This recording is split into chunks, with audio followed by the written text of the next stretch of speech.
The day you decide to never be poor again. Part 1. The invisible cost of staying poor. There is a day that separates your old self from your future self. It's not written on any calendar. It's not celebrated by others. But your soul knows when it happens. It's the day you decide, truly decide, to never again accept poverty as your identity. Not just financial poverty, but spiritual poverty. Poverty of vision. Poverty of self-worth. Poverty of believing that life is something you survive instead of something you shape. This video is for the version of you who is done pretending that struggle is noble, who no longer wants to wear humility as a mask for fear, who has heard the whisper too many times, "You were made for more." And here's the truth nobody tells you. Poverty is not just a condition, it's a culture, a belief. A decision that gets reinforced every time you play small. Most people don't decide to stay poor. They simply never decide to stop being poor. They accept the inherited script. Be grateful for crumbs. Don't dream too big. Money is evil. Rich people are selfish. They are programmed to see wealth as something others achieve, not realizing that wealth is not a reward. It's a reflection. And until you rewrite the code, you will relive the same paycheck-to-paycheck prophecy. But what if today you fired that old script? What if you stood up in your room in your soul and said, "I will never be poor again, not because I hate poverty, but because I finally understand abundance"? This isn't ego. This is awareness. This is spiritual sobriety. Because on the other side of that declaration is a version of you that the world has never met. But your soul has always known. No one becomes rich by accident, and no one stays poor without a silent agreement. Every day you sign invisible contracts with your behavior. You either sign with your future, or you keep renewing the lease with your limitations. The problem is, most people never fire the old version of themselves. They keep dragging that wounded self-image into every opportunity, into every conversation, into every prayer. And so their decisions, even the ones that look ambitious, are still rooted in fear. Fear of standing out, fear of outgrowing people, fear of failing again, fear of becoming someone they no longer recognize. But here's the truth the rich already know. You can't take the old you to the new level. You can't keep doubting your value and expect the world to pay you for it. You can't keep shrinking in conversations and expect to expand in influence. You can't keep spending money like a victim and expect to earn like a visionary. There is a line you have to cross. A decision that doesn't look loud, but changes everything. It's not the day you make your first million. It's the day you fire the identity that was never aligned with your worth. That identity was built on survival, but you were not born to survive. You were born to multiply, to reign, to create. From this moment forward, you don't beg for abundance, you align with it. And alignment begins with identity. Declare it internally, and let your actions scream it. I am no longer available for the version of me that tolerated lack. You just became unemployable by fear. You just released your soul into ownership.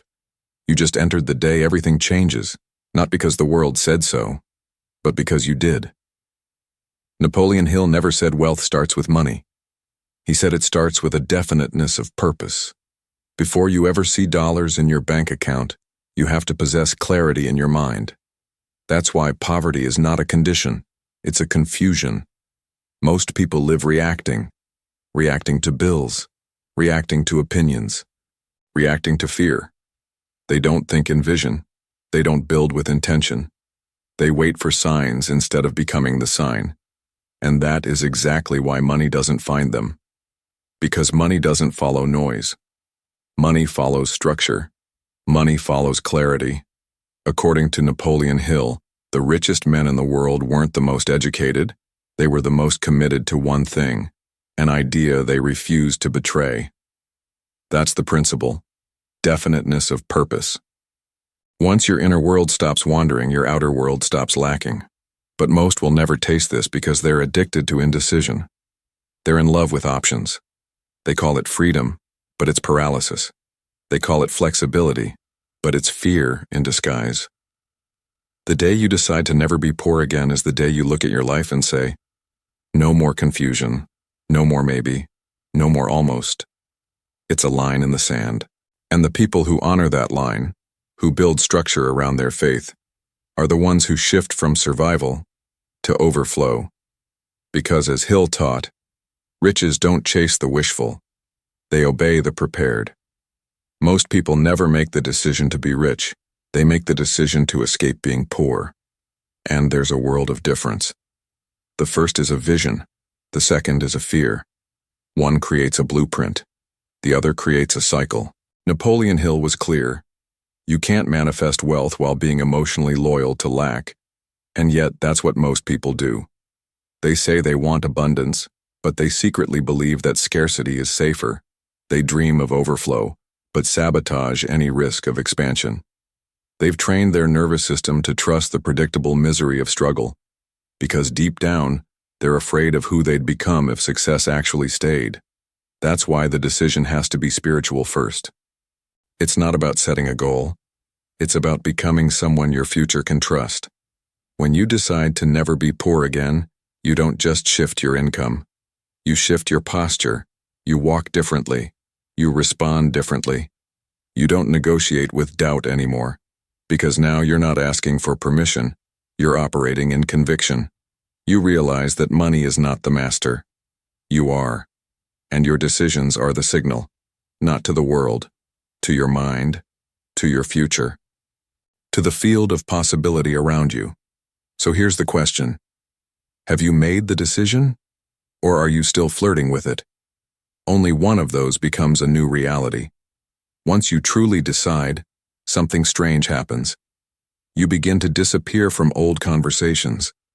You lose interest in proving anything to anyone. You no longer explain why you're busy, quiet, unavailable. Not because you're becoming arrogant, but because you're becoming focused.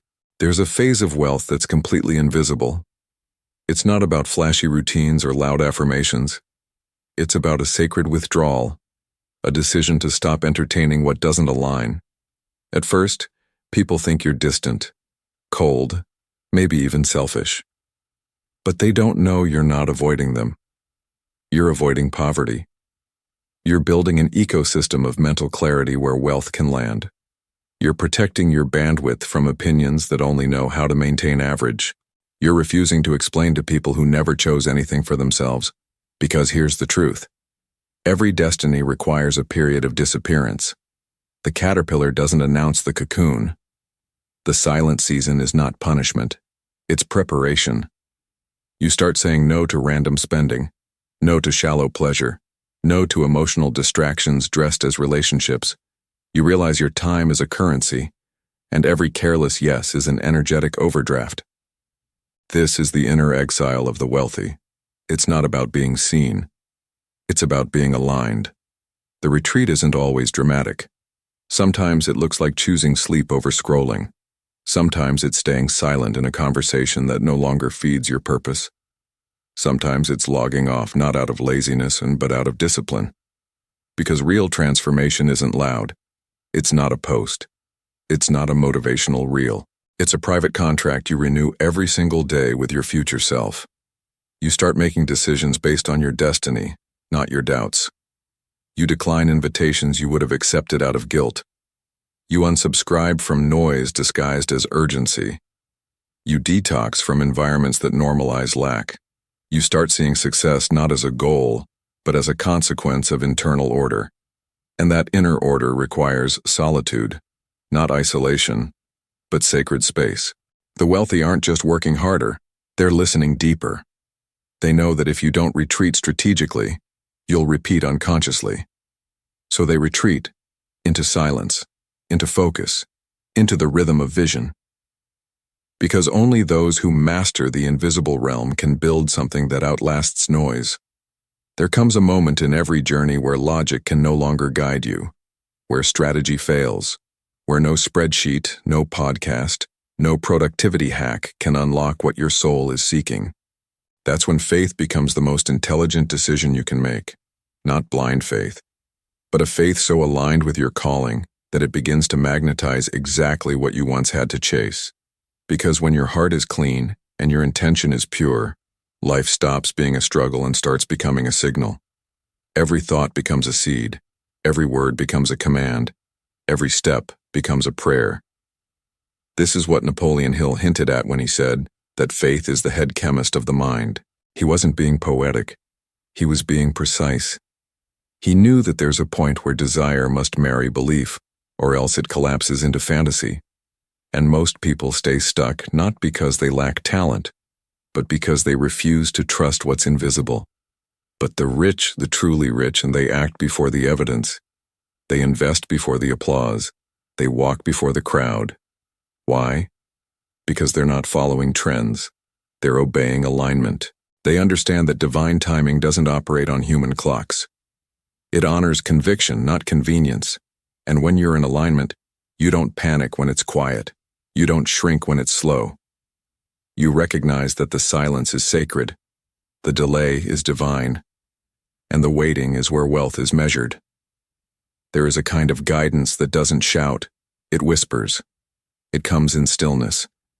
It visits you in the early hours, when the world is asleep, but your spirit is awake.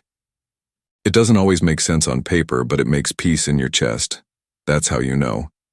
And if you ignore it long enough, you start feeling off. You start overthinking, second-guessing, self-sabotaging. But when you listen, really listen, something shifts. Your energy becomes calm, your path becomes clear, and your steps begin to echo with certainty.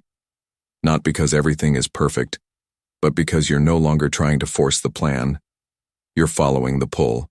This isn't just about religion, it's about spiritual intelligence, a sacred technology that activates when you stop worshiping results and start honoring resonance. You begin to feel when a yes is wrong. You begin to sense when a no is right. And you no longer chase and you attract by becoming. Because in this state, you're not hustling for worth. You're expressing worthiness. You're not begging for success.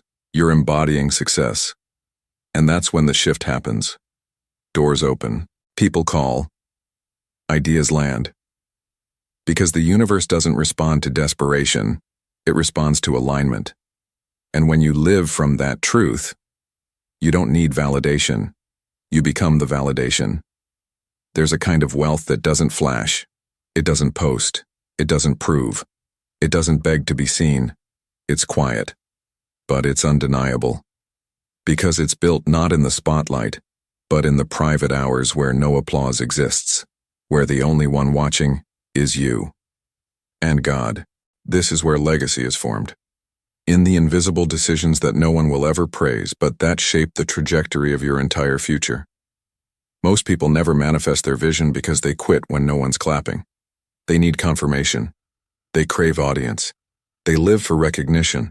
But the ones who rise, the ones who actually attract the life they dream of, are the ones who stay consistent even when it's lonely, even when it's boring, even when nothing seems to be working.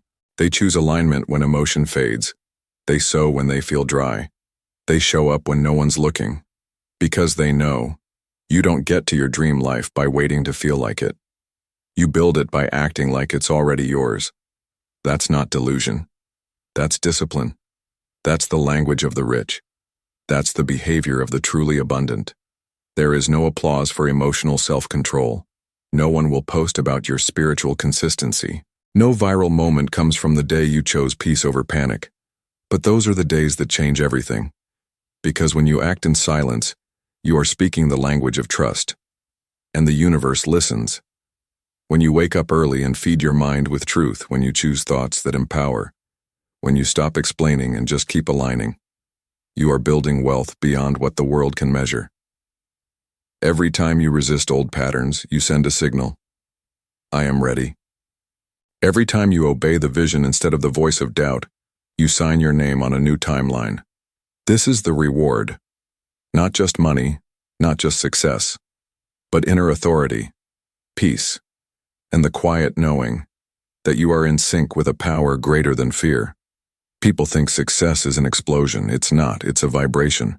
And you calibrate to it daily, in private. The reward is not just what you get, It's who you become. There will come a day when the doors open. When the resources arrive, the favor flows, and the very things you once begged for begin to seek you. But that day is not random. It's a response. A response to every unseen moment you chose alignment over attention, faith over force, discipline over distraction. The day you stopped needing proof and started becoming the evidence. So today, I'm not just asking you to watch another video. I'm asking you to make a vow. A silent one, a sacred one, a personal contract with your future. To move forward like you've already been chosen. To act like your vision is already real. To stop waiting for permission and start living the decision. This is not just motivation. This is remembrance. Because the truth is, you already know what to do. You always did. But now is the time to become the version of yourself who actually does it.